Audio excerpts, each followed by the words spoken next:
Okay, yes, again and again, we are here again.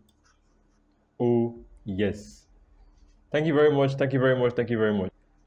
Now, yes, we go into the next set of examples and we have the negative rule.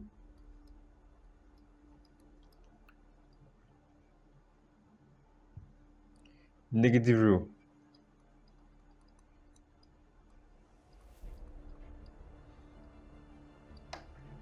Okay, now as for the negative rule, we have our first example here. Let's check what we have here in our textbook. Let's do this right away. Imagine you have something like this. All right. Now, this is quotient rule automatically because you are dealing with fraction. When you have things like this in view, that is quotient rule. Then you have your base subtracted. All right, subtraction is what you employ here. Now, this will be what? 3 minus 7 is what? Minus 4. Now, how do you express this? You can either leave it as this or you can best write it as this. This minus, all right, means inverse. So right now you have perfectly expressed this guy, all right, as this. That's the final way to express your answer. All right. Okay, now we want to go for the next example here.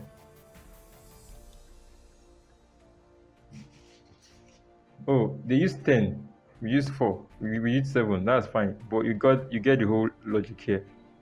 Now we have this guy here, z2.7 over 7.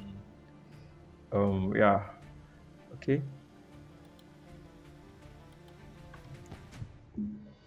Now you have z2.z4 over z. Okay, am I correct? Let me check the whole question here. Okay, it's quite different, but let me make it exactly what is in the textbook. All right, z2.z over what? z4. Now in solving this, we know that this is what? This is product rule, right? The one above is what? Product rule. So you have z2, 2, and there's an invisible one here, right? That will what? Plus 1, all right, over the guy under here, unit, that's z4. Then you have z2 plus 3, 2 plus 1 is what? 3. So that's z raised power 3 over z raised power 4. So this will be, now this whole guy now becomes what? Quotient rule. Finally, 3 minus 4. Do you understand? We have z raised power what? 3 minus 4 is what? Minus 1. Now you write this as what? This minus means that this whole guy is coming under 1. Do you understand? The moment you see any minus sign, it means that your base, all right, is going under. All right, do you get what is happening here? I'll give you another example here to get the whole flow of things. Now let's go for the next one we have here, and that's this whole guy.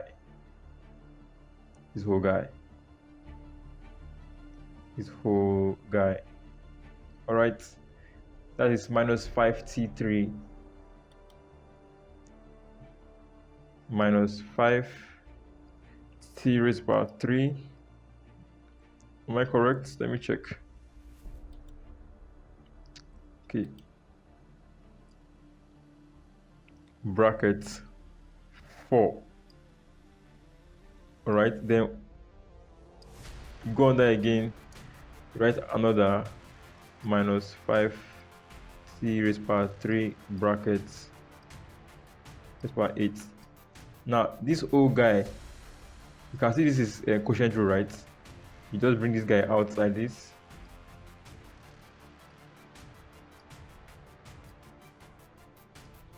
Now 4 minus 8. 4 minus 8 gives you what?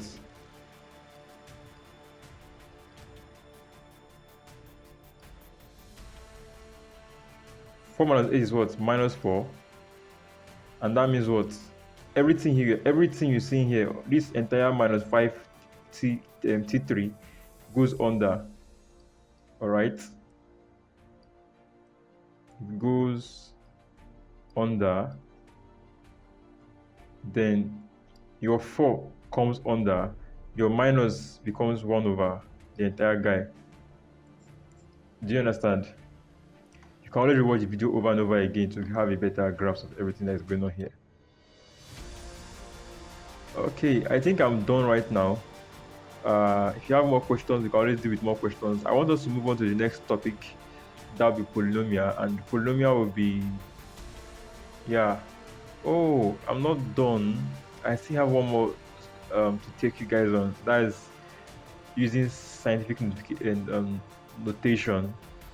Yeah, once I'm done with this, that will be in a different video entirely. All right, in a different video entirely.